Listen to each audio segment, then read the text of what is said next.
Bonjour à tous, nous sommes au diocèse de Pape François à Gap, la capitale des Hautes-Alpes. Et aujourd'hui, je vais vous faire découvrir RCF Alpes-Provence. Alors RCF, ça signifie Radio Chrétienne Française. Et vous allez me dire, non mais attendez, ça parle que de messe, ça parle que de Jésus, c'est fermé d'esprit. Eh bien, détrompez-vous parce que RCF, c'est beaucoup plus ouvert que ce qu'on croit.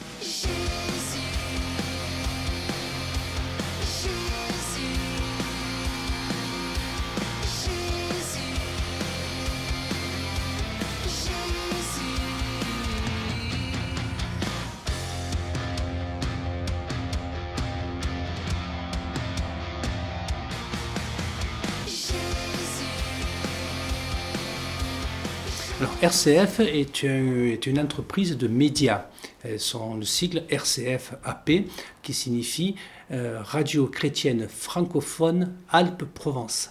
C'est une radio locale de type A, c'est-à-dire associative et sans but lucratif. C'est-à-dire donc on ne vend rien, on n'est pas dans le commercial, on est dans le moment de rencontre et d'information. RCF, c'est une radio locale située dans le département des Hautes-Alpes et qui couvront au niveau émission les Hautes-Alpes et la ville de Digne dans le département voisin limitrophe des Alpes de Haute-Provence.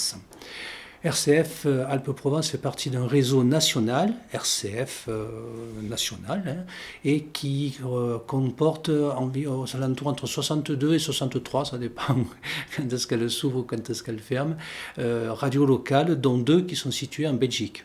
C'est un réseau qui a vu le jour à partir d'une volonté de chrétiens de pouvoir utiliser les médias pour exprimer leur foi, leur recherche de spiritualité dans un monde où la radio était plutôt de type commercial et qui ne s'intéressait pas à tout ça. Ils ont donc créé ce type de réseau. Donc voilà, RCF Alpes-Provence est une radio locale. Là, nous sommes installés sur Gap avec le partenariat qui est le diocèse de Gap plus le ministère de la Culture, parce qu'on dépend du ministère de la Culture avec des subventions, et on est contrôlé par l'ARCOM, c'est l'association de régulation des médias au niveau national. Donc en médias, tout ce qu'il y a de plus officiel est destiné en fait à présenter le monde dans la société dans laquelle nous vivons sous tous ses aspects, et en particulier dans un aspect non marchand, et un aspect de rencontre entre les gens et de parler de ce qui peut les toucher et d'avoir un éclairage différent des actualités et de la vie entre les gens. Alors, de retour aux côtés de sœur Rufine et de sœur Marie-Pierre pour continuer la belle histoire de la Providence et de ce super anniversaire qui se prépare, 200 ans, vous vous rendez compte? On est heureux d'avoir cette congrégation parmi nous à Gap. Alors, vous avez été envoyé loin. Où est-ce que vous êtes parti dans le monde? Loin, loin. Un peu sur les 4 continents, je crois. Nous sommes sur les 4 continents aujourd'hui. En Asie, nous sommes en Inde. Mais nous avons les autres familles Providence au Vietnam, au Japon, en Chine, Thaïlande. Et en Afrique, nous sommes au Bénin et les autres familles Providence au Togo, Congo, Madagascar et autres, Niger. Et en Europe, comme vous le savez, nous sommes bien à Gap chez nous.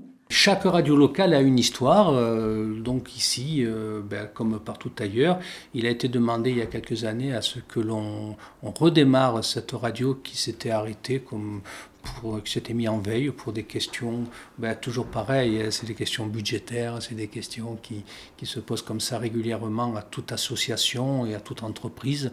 Voilà.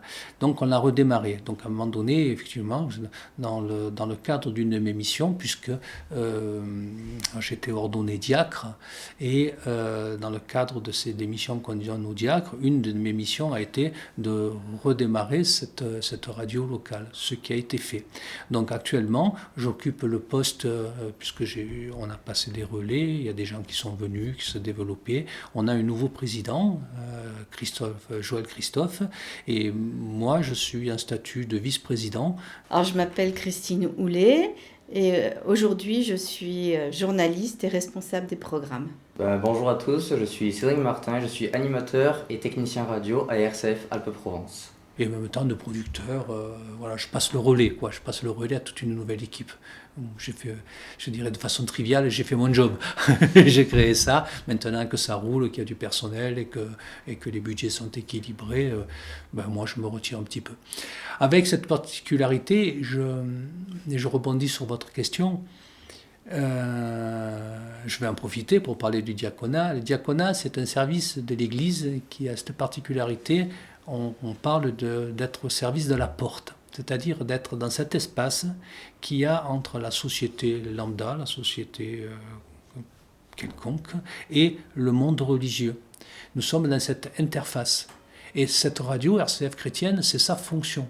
C'est de parler, de pouvoir présenter qu'il existe une dimension spirituelle en l'homme et qu'on invite chaque être humain à aborder cette spiritualité. Peu importe la façon dont il va construire son raisonnement sur la spiritualité, il pourra être protestant, il pourra être orthodoxe, il pourra être bouddhiste, il pourra être libre-penseur, peu importe.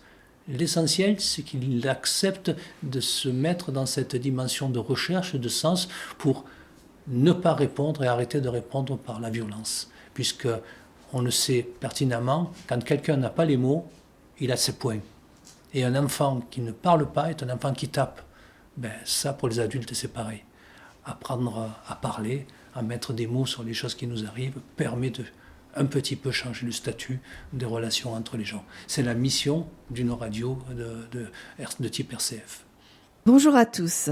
Nous allons parler aujourd'hui d'une fête médiévale, le deuxième rendez-vous de l'été, une fête médiévale organisée à Tallard par l'association de la Geste des Terres Hautes. Et pour nous inviter le 5 et 6 août prochain à Tallard, au château de Tallard, nous accueillons Marie-Odile Papa. Marie-Odile, bonjour. Bonjour. Autrefois, nous étions dans le château de Tallard et maintenant, nous sommes en dessous du château, c'est-à-dire dans le parc de la Garenne. On y est beaucoup mieux parce qu'on est à l'ombre. Eh oui, on imagine, par ces fortes chaleurs. Justement, moi, c'est la rencontre avec des personnes. Voilà, je parle pas beaucoup, mais j'aime faire parler les autres. Et puis, il y a des choses passionnantes qui sont faites sur Gap, dans toutes les Hautes-Alpes et dans les Alpes de Haute-Provence. Et ça nous permet bien de... On a beaucoup de temps dans les émissions parce que RCF n'est pas bloqué avec les publicités. Donc, on peut faire des émissions assez longues et on peut creuser et c'est passionnant. Le but spécifique, c'est de pouvoir officiellement parler de tout ce qui est spiritualité dans une société qui est laïque. Alors, je rappelle pour tous les auditeurs et ceux qui verront cette vidéo, c'est que une société laïque, c'est une société qui s'engage au niveau de la loi à respecter toutes les opinions politiques et les opinions de spiritualité, c'est-à-dire les opinions de religion, toutes les religions en France. Et c'est bien là, dans ce cadre-là, que s'expriment des radios qui parlent de spiritualité. Avec, et là j'attire cette attention en particulier, à ne pas confondre avec le laïcisme qui est dans le refus total de tout ce qui peut être de l'ordre d'une religion ou d'une spiritualité. C'est en fait la création d'une nouvelle religion qui est l'anti-religion par excellence. Voilà, on doit tout bannir, tout ce qui est de l'ordre du spirituel. Voilà, une radio chrétienne, mais comme d'autres radios de ce type-là, viennent parler officiellement de tout ce qui va concerner la métaphysique, tout ce qui va parler de spiritualité, tout ce qui va parler de la transcendance et des religions. Et ça, quel que soit le chemin des religions. C'est-à-dire ici, sur la radio chrétienne francophone, nous accueillons en interview des gens qui relèvent de la religion coranique. On reçoit les gens qui se réfèrent à la Torah, donc le peuple juif. On a reçu et on accompagne, on développe les idées du monde orthodoxe, du monde protestant. Enfin bref, tout système qui a envie d'exprimer la foi qui les traverse et quel est le système par lequel ils parlent de cette foi, qui est le système religieux. Voilà. Sinon, tout le reste, c'est comme une radio, tout ce général, tout ce qu'il y a de plus basique. Ce sont des émissions politiques, ce sont des émissions d'information journalistique. Ce sont tous les passionnés qui viennent ici, qui veulent faire partager sur les auditeurs leur passion de la musique, du cinéma, des randos, du jardinage, de l'amour qu'ils ont des animaux. Voilà, toutes sortes d'émissions. Dès l'instant que quelqu'un est passionné et qui a envie de parler de ce qu'il passionne, eh ben, il peut venir ici en parler et faire une émission. Principalement, je fais des enregistrements avec des invités et moi-même j'ai des émissions de radio, d'influenceurs et météo-climat. Et justement, c'est super intéressant de voir que l'informatique, c'est un domaine qui s'ouvre de plus en plus aux débutants. C'est-à-dire qu'au début, on était vraiment sur une technologie de pointe quand on parlait de programmation. Avec les premiers ordinateurs, c'était réservé aux grandes entreprises, par exemple à la NASA, pour faire des calculs très importants. Il y avait des gens, leur métier, c'était de manier ces outils, les ordinateurs. Aujourd'hui, c'est beaucoup plus répandu et en fait, à peu près n'importe qui, avec de la volonté, de la motivation, peut entrer dans le domaine de l'informatique super facilement. Alors, le public traditionnel des radios locales, médias, c'est plutôt un public à partir de 35 et puis plus. Voilà. Bien sûr, il y a toujours des personnes, je dirais, qui sont au-dessus de 50 ans, 60 ans, qui ont un côté un petit peu plus de tradition et qui ont l'habitude d'écouter sur RCF l'expression, je dirais, de leur religion, de leur foi, c'est-à-dire les prières, les participations à des messes, mais aussi toute une démarche et une écoute musicale classique. Voilà. Et il y a toute une ouverture sur ce qu'on appelle dans notre jargon radiophonique les chercheurs de sens. Tous ces gens qui, à un moment donné, se disent « mais la vie matérielle dans laquelle je vis ne me remplit pas pleinement ». Et donc, ils sont en recherche, ce qu'on appelle recherche de sens. Et cette radio permet à quelqu'un de pouvoir trouver, à un moment donné, du sens dans sa vie, quelle que soit l'orientation de ce sens-là. Et on a tout un développement depuis plusieurs années en direction d'un public plus jeune, avec tout un apprentissage et des ateliers que l'on fait en intervenant dans des écoles pour leur proposer des apprentissages au monde du média, c'est-à-dire essayer de montrer et d'apprendre aux jeunes, donc des collégiens, ça commence à partir de la 6e, 5e, à pouvoir décrypter une émission de radio. C'est-à-dire que, on est de plus en plus avec les podcasts maintenant et avec l'exemple, c'est bien aujourd'hui, avec une caméra et un micro. On crée des chaînes YouTube avec des jeunes auxquels RCF participe pour en fait leur apprendre à décrypter ce qu'ils voient au niveau des images et ce qu'ils entendent au niveau du son.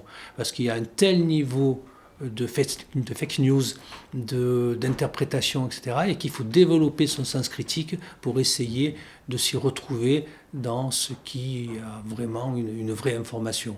Il y a tellement de choses bizarroïdes qui passent dans les médias qu'il faut apprendre à décrypter, quoi. Et c'est un des rôles d'une radio locale comme la nôtre ici. On accueille donc des jeunes qui viennent faire des directs ici dans les studios, et puis on a le matériel qu'il faut pour aller sur place dans les festivals, par exemple. On couvre le festival de théâtre, qui est le théâtre art de rue dans les rues. Moi, j'ai envie d'aller adopter un chien. Je viens chez vous, je trouve un chien qui correspond. Non, c'est un coup de cœur. C'est un coup de cœur, un coup de foudre. Oui, voilà, j'ai un coup de foudre, voilà. Comment ça se passe après ? Je dis, ben voilà, moi, il y a quelque chose qui passe avec cette bête-là, je vais la voir 2-3 fois, je voudrais l'adopter. Quelle est la démarche à faire ? Est-ce que c'est compliqué d'adopter ? Est-ce que ça coûte cher d'adopter ? Est-ce que c'est à la portée de tout le monde d'adopter un chien ? C'est un animal que vous aurez ou vu au refuge en direct et qui vous plaira, ou alors que vous aurez peut-être ciblé déjà sur notre site internet, parce qu'il est très à jour et avec des photos plutôt sympathiques, donc ça permet de se faire une première idée. Ensuite, administrativement et officiellement, comment ça fonctionne, on va proposer tous nos chiens à l'adoption avec une nomenclature de départ qui est la même pour tous, c'est-à-dire que c'est des chiens qui seront identifiés au nom de l'association et qui passeront au nom des gens dans un second temps. C'est des chiens qui sont à jour de vaccin et c'est des chiens qui sont tous stérilisés. participe au salon, aux grandes manifestations économiques et sociales qu'il y a dans le département. On fait connaître la radio, on fait connaître le média, s'installant comme les forains, comme les commerçants qui ont une vitrine pour présenter leurs produits. Nous, on fait de même, même si on est local et même si on est non commercial, on vient faire connaître ce média parce que c'est un média à partir duquel les gens peuvent s'exprimer. On a un énorme avantage dans les radios de type non commercial, c'est qu'on n'est pas pris par le temps. On n'est pas obligé de couper nos émissions toutes les 8 minutes pour faire passer de la pub qui se vend et qui permet d'avoir beaucoup d'argent. Nous, on n'a pas le droit de faire ça, sinon on perd notre statut de type associatif à non lucratif. Ce qui fait que quand on reçoit des gens dans les émissions, on prend le temps de discuter avec eux. On prend le temps d'échanger. Et les personnes qui viennent parler de leur sujet ont le temps de le développer. Voilà. Et ça, c'est éminemment précieux sur notre radio. Et c'est bien le retour qu'on a. Avec vous, au moins, on peut parler. Voilà. Et donc, du coup, c'est ce qu'on fait. Je pense que c'est un média particulier, un média à part, parce que, justement, on a le temps. Et on arrive à... On ne court pas sur l'actualité. Et ça, c'est plutôt bien. Et ça permet de faire des émissions de fond sur des sujets qui font partie de l'histoire du territoire. Et ça, c'est passionnant. Tout va dépendre des directeurs d'antenne, etc., et puis des comités de diffusion, puisqu'en fait, les émissions sont décidées par le collectif, par le membre du bureau, puis par les producteurs qu'on invite, qui sont la plupart du temps tous bénévoles. Et là, il n'y a aucun tabou sur ce qui est diffusé dans nos émissions. C'est pas parce qu'il y a le vocable chrétien dans le cycle qu'on va être catholique, qu'on va être religieux à plein pot. Sur RCF, vous allez écouter du rap, vous allez écouter du métal, vous allez écouter de l'électro, de toutes ce qui sort à la mode, les top 10 des variétés. Voilà, on est ouvert sur la totalité de musique. Dès l'instant que ces musiques et que les paroles de ces musiques ne sont pas dans un sens d'agression sur des gens, que ce soit un appel à la violence ou au niveau du sexisme, du racisme et compagnie, ça passe tranquillement sur les ondes. Et il y a même ici des rappeurs qui viennent faire des émissions pour faire connaître le rap. D'autres, et ceux qui ont écouté la radio locale et qui aillent sur les podcasts, vous verrez qu'il y a des techniciens qui ont fait des émissions sur le métal. Voilà, on est totalement ouvert à la vie sociale telle dans laquelle nous sommes actuellement. Avec une petite, je dirais, des choix d'orientation sur nos chartes. On essaye aussi d'ouvrir le plus possible nos antennes au public qui nécessite un regard supplémentaire. C'est-à-dire que nous avons créé par exemple des émissions qui vont aussi bien dans le cadre musical que les gens que l'on rencontre, par exemple avec les gens de SOS Homophobie. C'est-à-dire qu'on essaye dans nos antennes de faire connaître aux auditeurs toutes ces questions qui sont liées à l'homosexualité et surtout à cette tolérance que l'on devrait avoir dans le respect de l'autre. On essaye, par nos émissions, de montrer que la violence qui est contre ces gens que l'on dit différents, pourquoi ça fait partie des traditions, n'ont pas de mise. Donc on fait connaître ces mouvements-là, comme aussi on partage au niveau de l'aide avec le CIDF, par exemple, c'est-à-dire l'aide à l'information au niveau des femmes, vu le statut des femmes dans notre société, où il y a une violence sur cette population énorme, on essaye dans nos émissions de parler de ces sujets-là pour que les gens puissent avoir des arguments et mieux comprendre qu'il y a à arrêter ces violences envers des groupes plus fragilisés. Voilà. Alors, vu que j'étais technicien donc, à RCF Alpes-Provence il y a quelques années, j'ai envie un peu de parler un peu de mon expérience que j'ai eue à cette radio. Donc pour moi en fait, ce que j'adorais vraiment donc travailler à RCF, donc j'adorais vraiment enregistrer des émissions, faire du montage, mais c'est aussi surtout de diffuser à l'antenne. Diffuser vraiment cette petite grille de programme où tu mets les émissions, où il fallait les présenter, puis tu mettais la pause musicale, tout ça. Et justement, ce que j'aimais bien avec ça, c'est que, comme disait Pierre-Marie, niveau musique, c'était vraiment vaste, on pouvait parler de plein de choses. Moi, j'aimais bien diffuser des musiques variées, que ça soit du rock, du reggae, du métal, du hip-hop, de l'électro, de la chanson française. Plein de choses vraiment, vraiment, vraiment sympas. Alors évidemment, quand je mettais du métal, je faisais aussi attention à ce que je mettais. Je ne mettais pas, par exemple, du black metal qui sont assez vénères envers la religion. Non, je mettais du Nightwish, du Amorphis ou du Halstorm qui était du métal assez gentil. Et du coup, ça pouvait passer entre deux éditions, ça pouvait passer entre deux musiques. Ça pouvait être, on pouvait mettre, je sais pas, du Lina Lemay, on pouvait après mettre du Nightwish, et après on mettait du Bob Marley, enfin des trucs comme ça. Et puis moi, j'aimais beaucoup vraiment faire découvrir, mettre en avant des chansons qui sont pas du tout connues, mais qu'ils allaient avoir leur petit moment de gloire. Et par contre, oui, c'était bien moi qui faisais une émission sur le métal qui s'appelle Musique de Troll.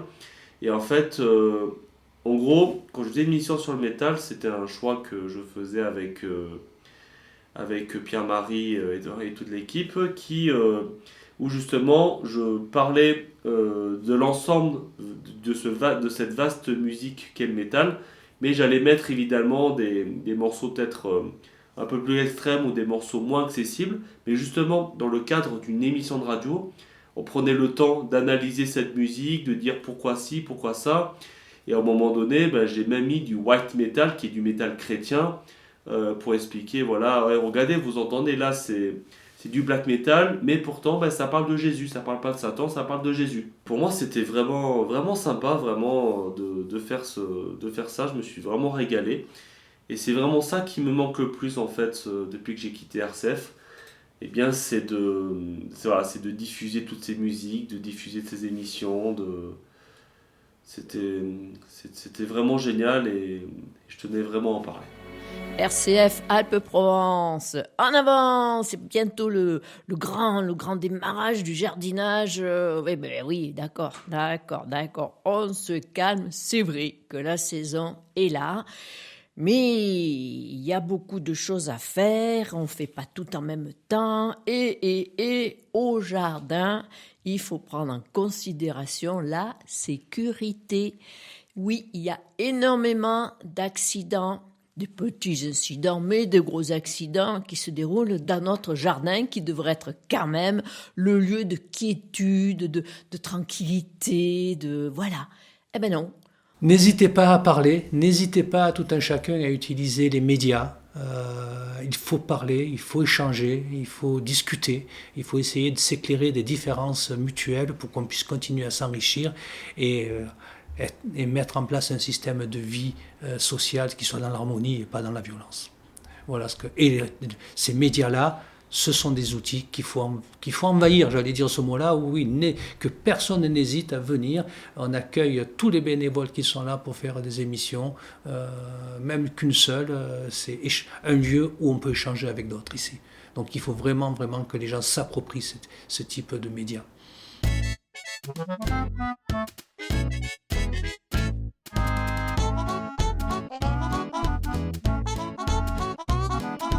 Vous écoutez RCF Alpes-Provence 87.7 en FM à Gap.